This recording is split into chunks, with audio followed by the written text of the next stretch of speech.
ننتقل بقى للشهوة التانية، وهي من أخطر حاجة بتواجهنا، شهوة الفرج. ودي أخطر من الأولى لأن هي بتكسر صاحبها.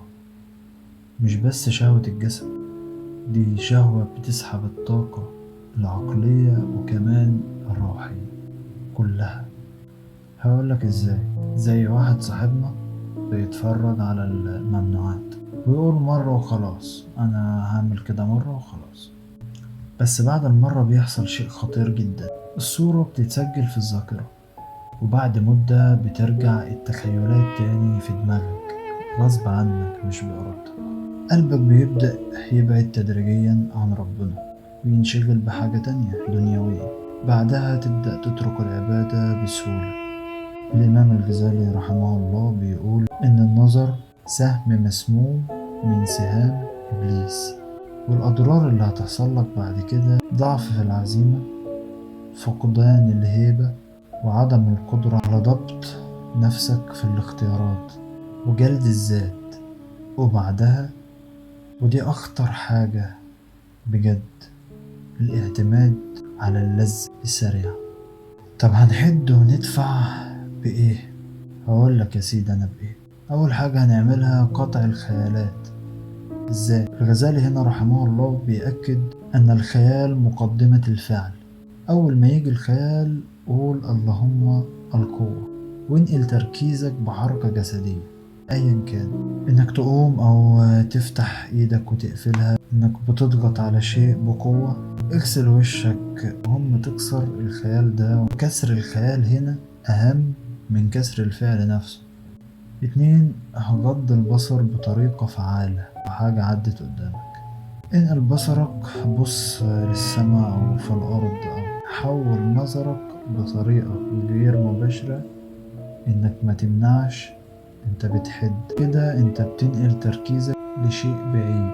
3. تبديل اللذة بالإنجاز. المخ زي ما احنا عارفين بيدور على الدوبامين، والغزالي رحمه الله بيقول إن اللذة الحقيقية في عمل إنجاز صغير.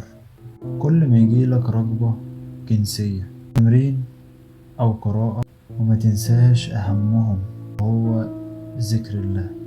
ده بيعيد برمجة الدماغ من تاني، من أول وجديد.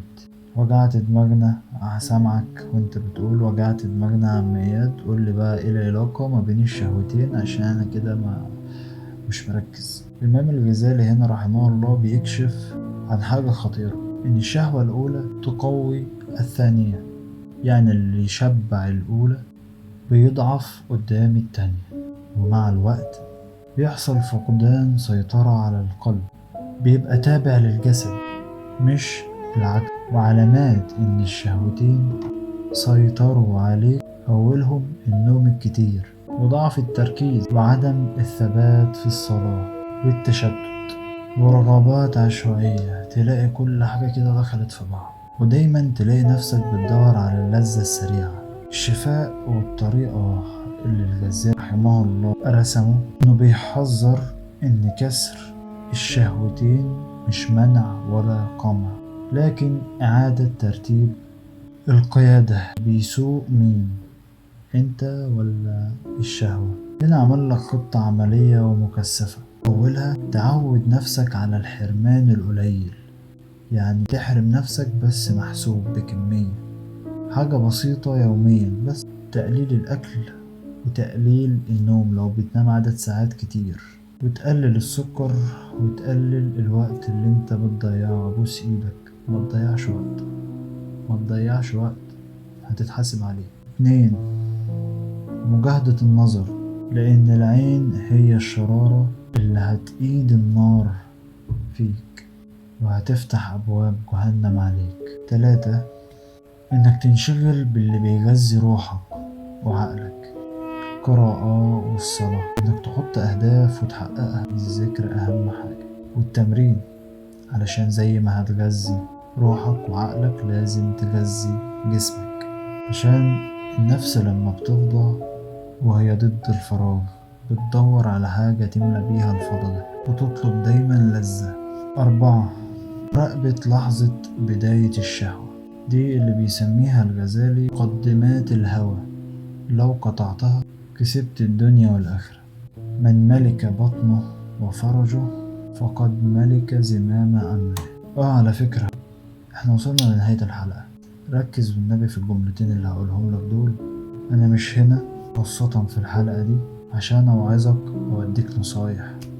في الحلقة دي أنا بكشف لك فيها المعركة اللي جواك وجوايا وجوه أي بني آدم بتحصل كل يوم وكل دقيقة وفي كل ثانية وفي كل اختيار بيجي قدامك وبتختار. بيكسر الشهوتين دول مش بس هو اللي بينجو، يبقى وصل لمرحلة تقريبا ما بقاش زي البني آدمين العاديين، أقوى وثابت وعارف كويس طريقه اللي هيمشيه. وأنا زيك لولا ستر ربنا صدقني كنتش هبقى قاعد قدامك. عايز أقولك مش جاي أديك زرار تدوس عليه كل حاجة تخلص وتنتهي. انت واختيارك. متنساش تكتبلي في التعليقات نفسك تكسر أي شهوة الأول، وأنا هتابع معاك خطوة بخطوة. متنساش تعمل لايك وتشترك لو لسه مشتركتش، وتشير الفيديو ده لأن الفيديو ده مهم جدا. أنا ما بكسبش حاجة من اللايك ولا بكسب حاجة من الشير ولا بكسب حاجة من اشتراكك، واللي عارفني كويس عارف إن أنا ده لا أكل عيشي ولا أنا عامله سبوبة. بشوفكم على خير الحلقة اللي جاية. سلام.